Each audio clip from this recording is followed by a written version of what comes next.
Welcome to Burlap Teachers. Enjoy the video. You begin by changing the settings that matter most.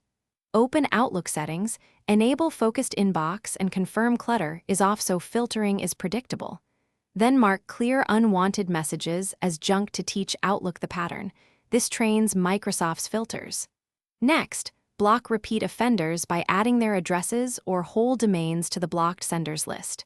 Once done, make sure to review the junk folder occasionally so legitimate mail isn't lost and Outlook learns accurately. Once your basics are set, create precise inbox rules that handle the common cases.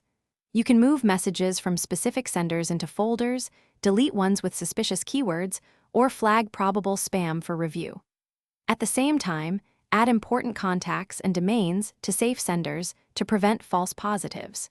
If spam repeats with similar headers or subject lines, add header and subject filters to block or route those messages automatically. This reduces manual work and tightens control over incoming mail.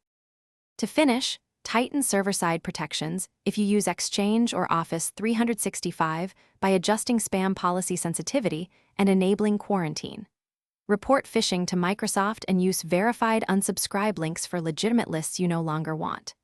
If things go wrong, check the quarantine and the order of your inbox rules because higher rules can override lower ones. Also confirm client-server sync is working. If important mail is missing, restore from quarantine or the junk folder and update rules to avoid repeat. Thanks for watching. Consider subscribing if this video helped you.